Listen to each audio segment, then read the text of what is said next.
የትምህርታችን መነሻ ኃይለ ቃል መዝሙረ ዳዊት መዝሙር 77 ቁጥር 16 ላይ ዋውፃ ማየ እምእብን ከጭንጫ ላይ ውሃን አወጣ ወይም ደግሞ አፈለቀ።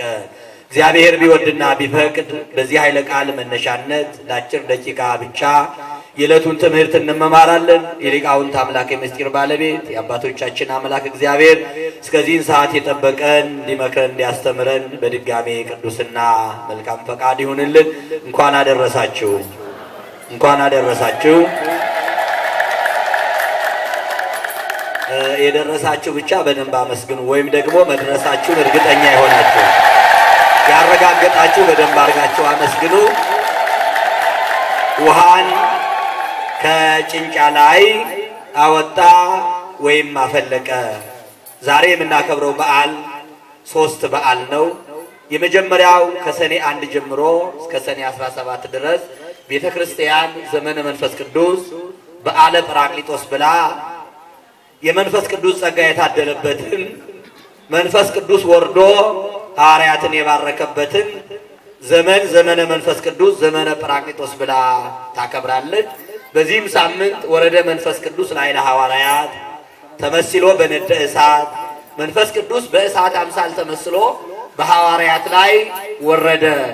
በእሳት ተመስሎ የወረደ መንፈስ ቅዱስ ሐዋርያትን አበሰላቸው፣ አጠነከራቸው፣ አስተማሪ ያደረገላቸው፣ 72 ቋንቋ ገለጸላቸው ብላ የምታስተምርበት ሳምንት ስለሆነ ዘመነ መንፈስ ቅዱስ በዓለ ጰራቅሊጦስ። ጰራቅሊጦስ ማለት የሚያስደስት፣ የሚያጽናና፣ የሚያነጻ፣ የሚያበረታ፣ መከራን የሚያስረሳ፣ የሚያስደስት ማለት ነው።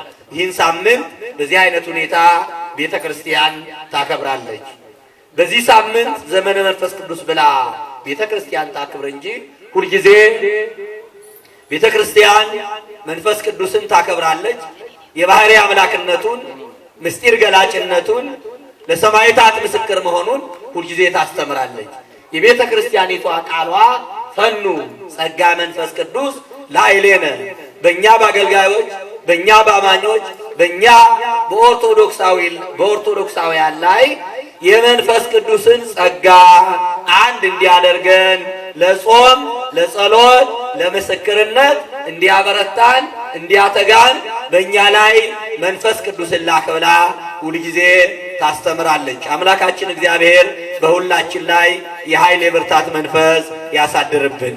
ሁለተኛው በዓል በግብፅ ሀገር ምስር ወይም ደግሞ መዓልቃ በሚባል ቦታ በእመቤታችን ስም ቤተ ክርስቲያን ተሰርቶ በዛሬው ዕለት ቅዳሴ ቤቱ የከበረበት ቀን ስለሆነ የእመቤታችን በግብፅ ሀገር የተሰራች ቤተ ክርስቲያን ቅዳሴ ቤቱ የከበረበት ቀን ስለሆነ በሁለተኛ ይህ በዓል የሚከበርበት ነው። ሶስተኛውና ዋናው ሁላችን የተሰበሰብንበት በዛሬው ዕለት አምላካችን እግዚአብሔር ከእመቤታችን ከእግሯ ስር ጸበል ያፈለቀበት ድንጋዩን ባርኮ ከድንጋዩ ላይ ውሃ ያወጣበት ያፈለቀበት ቀን ስለሆነ ይህንን በዓል ቤተ ክርስቲያን ታከብረዋለች። በድጋሜ እንኳን አደረሳችሁ፣ እንኳን አደረሳችሁ። ዋውፃ ማየ እምእብን ከጭንጫ ላይ ውሃን አፈለቀ። የዛሬው በዓል መጽሐፍ ቅዱሳዊ በዓል ነው። ጥንተ ታሪኩ እስራኤላውያን 430 ዓመት በግብፅ በባርነት ከኖሩ በኋላ እግዚአብሔር አምላክ እንባቸውን፣ ልቅሷቸውን፣ ሐዘናቸውን ሰምቶ ከ430 ዓመት የባርነት የፍዳ ዘመን በኋላ እግዚአብሔር አምላክ እስራኤልን ከግብፅ አውጥቷቸዋል። ሁለት ነገር አድርጎ እስራኤልን ከግብፅ ካወጣቸው በኋላ በመጀመሪያ ሰጠቀ ባሕረ ወኃይለቆሙ የኤርትራን ባሕር ከሁለት ሰንጥቆ አሳልፏቸዋል። ማይሰሎሙ አረፍት በይምን ወአረፍት በጽግም። እስራኤላውያንን ከባርነት ሲያወጣቸው አምላካችን እግዚአብሔር ውሃውን በቀኝና በግራ እንደ ግድግዳ አደረገላቸው ይላል። ውሃው እንደምን ሆነ? ውሃ ግድግዳ መሆን ይቻላል እንዴ? ይችላል እንዴ? ውሃ ባይሆን ጭቃ፣ ጨፈቃ ከሌሎቹ ጋር ይገናኝና ውሃን አንድ አድርገን ሌሎቹን አገናኝተን ግድግዳ መስራት እንችላለን። እግዚአብሔር ግን ጥበበኛ አምላክ ስለሆነ ውሃውን ምን አደረገው? ግድግዳ አደረገና በቀኝና በግራ መጀመሪያ ከፈለው። ከከፈለው በኋላ እንደ ግድግዳ አጸናውና እስራኤላውያንን በባህር መካከል አሻገራቸው። እስራኤላውያን ከተሻገሩ በኋላ ጠላቶቻቸው ወደ ባህሩ ሲገቡ ደግሞ እንደገና ግድግዳው ፈረሰና ውሃው ተጋጥሞ ጠላቶቻቸውን አጠፋላቸው፣ እስራኤላውያንን አዳናቸው። ክብርና ምስጋና ለአምላካችን ይሁን። ከዚህ በኋላ ውሃውን እንደ ግድግዳ ከፍሎ ካሻገራቸው በኋላ ውሃው መጀመሪያ በዛባቸው፣ አስፈራቸው። ይውጠናል ብለው ፈሩ።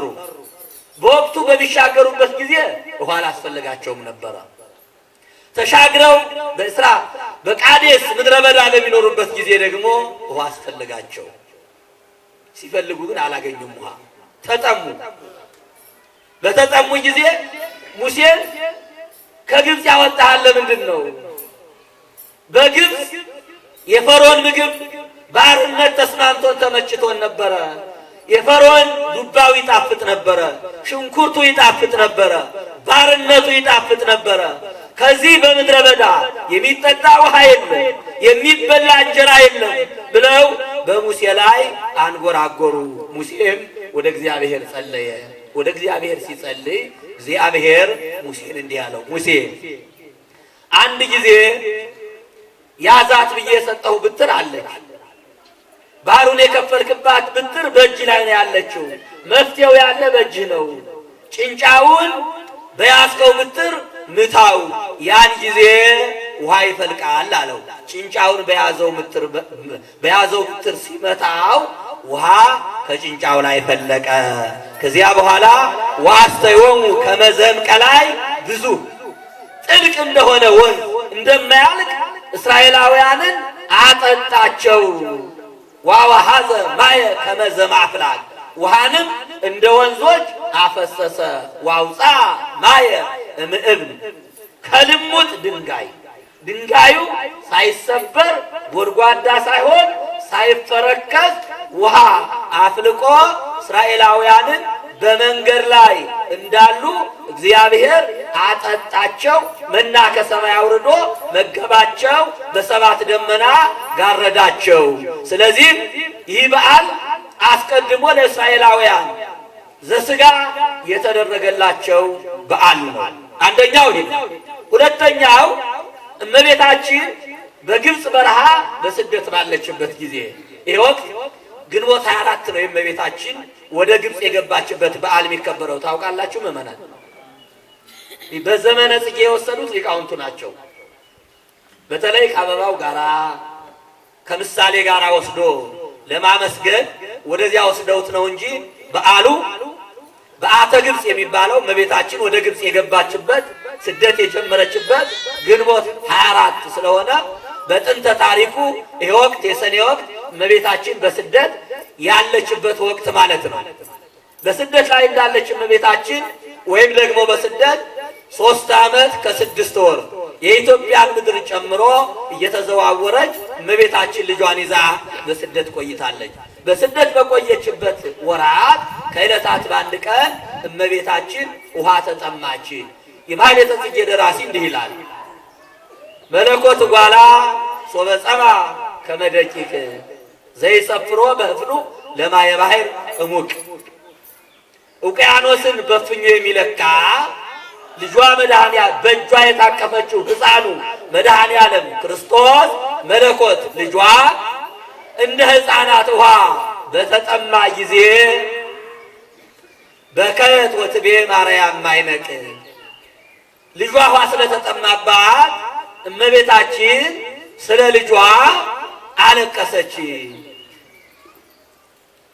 እምዛቲ እምሰባዛቲ ሀገር አልቦ ዘያምር አለ ጽድቅ። እመቤታችን ልጇ ውሃ ተጠምቶባት እያለቀሰች፣ በዚህ ሀገር ያሉ ሰዎች ደግሞ ቸርነት የማያውቁ ናቸው። ምን የማያውቁ? ስጡኝ እንጂ ልስጣችሁ የማያውቁ ብዙ ሰዎች አሉ። ሰው ሲለምን በጣም ጎበዝ ነው፣ ሲለመን ደግሞ ደረቅ ሊሆን ሰው አለ እና ሲለምኑ ጎበዞች ናቸው፣ ሲለመኑ ደረቆች ናቸው። እንግዲህ ከውሃ ያነሰ የለም። ውሃ ሚነፍጋለ እንዴ አለ ወይ? እመቤታችን ሌላ ነገር አልለመነችም፣ ውሃ ነው የለመነችው። ሰአልክ ወሙ ማየ ወይ ወሃቡኒ በሕቅ ጥቂት እንኳን እግዚአብሔር ከፈጠረው ውሃ ራሱ ባለቤቱ ከፈጠረው ውሃ ለመንኳቸው፣ ጥቂት እንኳን አልሰጡኝም። ይገርማቸዋል። ስምዖን የዳነው ጥቂት ውሃ ሰጥቶ ነው አይደል? አንድ ፍኝ ውሃ ሰጥቶ ነው። ጽድቅን፣ ቸርነትን፣ ርኅራኄን፣ ምሕረትን ስለማያውቁ ጥቂት እንኳን ውሃ አንድ ፍኝ ውሃን እንኳን መስጠት አልቻሉም። ግን ልጄ ውሃ ተጠምቷል፣ ውሃ ለተጠማው ልጄ እኔ እንባ እያፈሰስኩ ነው።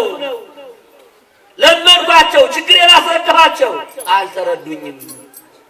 ውሃ ጎልኩ ለወልድየ አሳይኖ ዘወርቅ ውሃ ላላገኝ እስራኤል ሰባ ሰገል የገበሩለትን የልጄ የወርቅ ጫማ አጣሁ። ሁለት ነገር አጣሁ። ውሃ ለምኜ ለተጠማው ልጄ አላገኝም። በዚህ ውሃ ለምኜ ለማግኘት ሳይበቃ ሳያንስ ደግሞ የልጄም ጫማ ጠፋ ብላ እመቤታችን ምርር ብላ አለቀሰች። እመቤታችን ስታለቅስ ሰሚዮ ሕፃን ለእሙ ከአራ ሕፃኑን በቅፏ ይዛ ነው እመቤታችን የምታለቅሰው። የኛ ልመና ወደ ላይ ነው አይደል? የራሔል እንባ ወደ ላይ ነው የሄደው። የእመቤታችን እንባ ደግሞ ወደ ታች ነው። ምክንያቱም የእመቤታችን እንባ ማን ላይ ነው? አዘክሪ ድንግል አንባ መሪረ ዘወረደ እማግንትኪ ወረደ ዲበ ገጸ ፍቁር ወልድኪ። እመቤታችን ከላይ ሁና ስታለቅስ እንባዋ የእመቤታችን እንባ ከታቀፈችው ከልጇ ከመድኃኔ ዓለም ክንድ ላይ ይፈሳል። ወዲያውኑ ስታለቅስ እንባዋ ሲፈስ መድኃኔ ዓለም ክርስቶስ በእጇ የታቀፈችው ሕፃኑ ቀና ብሎ አያትና ባረከ ኮካ ዋንቃ ማየም ታሕተ እግራ፣ እዚያ ላይ ያለውን ልሙጥ ድንጋይ ባረከው። ከዚያ በኋላ ከእመቤታችን እግር ስር ውሃ ፈለቀና አጠጣት ይላል። ክብርና ምስጋና ለአምላካችን ይሁን። ብዙ ጊዜ ስትለምኑ ሩቅ አትሄዱ። አሁን እመቤታችን እዚያው እግሯ ስር ነው ያገኘችው። እግሯ ስር ሩቅ አልሄድም። ውቅያኖስም ቢያዘው ይመጣ ነበረ። በዓለም ላይ ያሉ ወንዞችም ቢያዛቸው ይመጡ ነበረ። ግን እመቤታችን የቆመችው ድንጋዩ ላይ ነው። ያን ድንጋይ ወዲያው ባረከው፣ ሰነጠቀው፣ ውሃው ጣ ብሎ አዘዘው። ለእስራኤላውያን ውሃ አፍልቆ ያጠጣ ያ ድንጋይ ለእመቤታችን ከእግሯ ስር ውሃ ፈለቀ። ለሁለት ነገር ነው ያፈለቀው። ወይም እንዲሃ ለጽማ ትስተይ አመራ፣ ወዲያው አፈለቀና ጠጪ አላት። እዚያው ላይ የሚገርም እኮ ነው። እመቤታችን ያለቀሰችው ለራሷ ነው እንዴ? ለማን ያለቀሰችው? ማን ተጠማ ነው ያለችው? እሱ ግን ምን አላት? ወይም እንዲሃ ለጽማ ትስተይ አመራ፣ እኔማ የውቅያኖስ ጌታ ነኝ፣ ውሃ ያስፈልገኝም። የተጠማውን ዓለም ላረካ ላጠጣ ነው የመጣሁ። እኔን ጥም አያሸንፈኝም። አንቺ እናቴ ጠጪ ያላት ለእናቷ አጠጣት። አንደኛው ተጠምታ ስለነበረ፣ አልቅሳ ስለነበረ፣ አዝና ስለነበረ የእሷን ጽም ለማስወገድ ለማርካት ነው አንደኛው። ሁለተኛው ደግሞ ለፈውስ ነው። የዚህ ሀገር ሰዎች ጽድቅን ስለማያውቋል ከመይስተይዋ ሰባ ሀገር ለይቲ ማይ አምረራ። የዚህ ሀገር ሰዎች ተለምነው ጥቂት ውሃ መስጠት ስላልቻሉ፣ ቸርነት ስለሌላቸው እንዳይጠጧት መራራ አደረገባቸው። ለምን? ስላላመኑ። ላላመኑ ሰዎች ጸበሉ ሁልጊዜ መራራ ነው። የሰማቸው ነው። ላላመኑ ሰዎች ጸበሉ ሁልጊዜ ውሃ ነው። ጸበል ውሃ ነው ይላሉ። እኛ ዘይት ነው አላ። የተቀደሰ ውሃ ነው እኮ ነው ያለው። የተባረከ ውሃ እኮ ነው ያለው። አይነ ስውር የሚያበራ ውሃ እኮ ነው ያለው። እግዚአብሔር የባረከው ውሃ፣ የተጸለየበት ውሃ አመረራት፣ መራራ ሆነባቸው። አይደለም በእመቤታችን ስም የፈለቀው ጸበል ይቅርና ማርያም ማለት ጣፋጭ ማለት ነው። ይህ ስምም እኮ መሯቸዋል ለመናፍቃን። ላላመኑ ሰዎች እኮ መራራ ስም እኮ ነው። ለሚያምኑ ሰዎች ደግሞ ጣፋጭ ነው። ለሚያምኑ ሰዎች ደግሞ የሕይወት ምግብ ነው። ስለዚህ መራራ አደረገባቸው። ለምን? ስላላመኑ። ወለርሑቃን ጥንተ ፈውሰ ወጥንተ ገብራ ለራቁ ሰዎች። እንግዲህ እነዚያ ሰዎች በአካል የቀረቡ ናቸው፣ በእምነት የራቁ ናቸው። እነዚያኞች ደግሞ በአካል ርቀው በእምነት ለቀረቡ ሰዎች ደግሞ መድኃኒት አደረጋት ይላል። ክብርና ምስጋና ለአምላካችን ይሁን። ይህንን በዓል የምናከብረው ለዚህ ነው። ሶስተኛው መጀመሪያ ለእስራኤል ከድንጋይ ላይ ውሃ አፍልቆላቸዋል። ለእመቤታችንም ከእግሯ ስር ድንጋዩን ባርኮ ውሃ አፍልቆ አጠጥቶ ደስ አሰኝቷታል። ያችንም ውሃ ለበሽተኞች መድኃኒት አድርጓታል። ያ የተባረከ ውሃ ዛሬም እያዳነ ዛሬም በሽተኞቹን እየፈወሰ ይቀጥላል። ሶስተኛውና የመጨረሻው ግን ለእስራኤል ከድንጋይ ላይ ውሃ ያፈለቀ ለእመቤታችን ከእግሯ ስር ድንጋይ ላይ ውሃ አፍልቆ ያጠጣ መድኃኔ ዓለም ክርስቶስ በተሰቀለ ጊዜ ዮሐንስ ወንጌል ምዕራፍ 19 ቁጥር 34 በቀራንዮ አደባባይ ራቁቱን በተሰቀለ ጊዜ ለንጊኖስ የሚባል ወታደር መጣና ጎኑን በጦር ወጋው። ያን ጊዜ ጎኑን በጦር ሲወጋው ከጎኑ ላይ ውሃና ደም ፈሰሰ ይላል። ክብርና ምስጋና ለአምላካችን ይሁን። የመጨረሻው ምሳሌ ይሄ ነው። ብርሃነ ዓለም ልሳነ ፍረት ቅዱስ ጳውሎስ ለቆሮንቶስ ክርስቲያኖች ሲጽፍ አንደኛ ቆሮንቶስ ምዕራፍ 10 ቁጥር 1 ጀምሮ ወኮኩሰ ክርስቶስ ውእቱ እስራኤላውያን ከሚከተላቸው ድንጋይ ውሃ ይጠጡ ነበረ። ያ ውሃ ያፈልቅላቸው የነበረ ድንጋይ ራሱ ክርስቶስ ነው። እስራኤላውያን በምሳሌነት የጠጡት ውሃ ለዘላለም አልሆናቸውም። ከሰማይ ወርዶ የበሉት እንጀራ ለዘላለም አልሆናቸውም። ምሳሌ ነበረ። ከእውነተኛው እብነ ሕይወት ክርስቶስ የሕይወት ድንጋይ ይባላል። ዘውቱ እም ዘሬ ዳንኤል ነቢይ ዘተበትከ እምደብረ ነዋህ ተራራ የተባለች እመቤታችን ናት።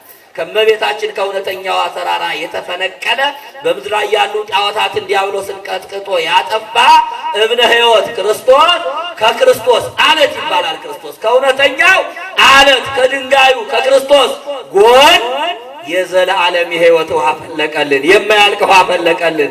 ጠጥተነው የማያልቅ በ40 ቀን ማየገቦ ይባላል። በሁለት መልኩ ነው የፈለቀው። እንደ ለፊደል ሆኖ ለፊደል ከላይ አንድ ነው፣ ሁለቱ ክፍት ነው። አንደኛው ደመገቦ፣ ሁለተኛው ማየገቦ ይባላል። ደመገቦ ስጋውን ደሙን ከተቀበልን በኋላ የምንቀበል ወይም ስጋውን ከበላን በኋላ የምንቀበለው ደም ይባላል። ማየገቦ የሚባለው ደግሞ በ40 ቀንና በ80 ቀን ከአብራ ከመንፈስ ቅዱስ ከማኅፀነ ዮርዳኖስ ተወልደን የእግዚአብሔር ልጆች ሆነን የምንኖርበት የሕይወት ውሃ የፈለቀበት ቀን ወይም ደግሞ የፈለቀበትን በዓል ነው የምናከብረው። ስለዚህ ወአውፅአ ማየ እምዕብን ከድንጋይ ውሃን አፈለቀ ማለት የቅድሙ ምሳሌ እንዳለ ሆኖ ክርስቶስ ከጎኑ የሕይወትን ውሃ አፍልቆ ለዘላለም እንድንጠጣው ሰጥቶናል። ካፈለቀልን ለዘላለም የሕይወት ውሃ ጠጥተን እንድንድን እግዚአብሔር ይርዳን። የመከረን ያስተማረን የረዳን የሰበሰበን የአባቶቻችን አምላክ ስሙ ለዘላለም የተመሰገነ ይሁን። የተወደዳችሁ ክርስቲያኖች ብዙ በዓለም ላይ ሞት የተፈረደባቸው በልዩ ልዩ ዶክተሮች ሞት የተፈረደባቸው ያንተ ጉዳይ አብቅቷል፣ ካሁን በኋላ መዳን አትችልም ተብሎ ሞት ከታወጀ በኋላ እንደገና ሕይወት የሚቀጥልበት ቦታ ስለሆነ ይህን ቦታ መንከባከብ እግዚአብሔር ሁል ጊዜ የማያቋርጥ ታምሩን የሚሰራበት ቦታ የጸበል ቦታ ስለሆነ ከዓመት አንድ ጊዜ ብቻ ሳይሆን ሁል ጊዜ ማክበር ማመን ያስፈልጋልና እንድናከብር እግዚአብሔር ይርዳን። ይቆየን።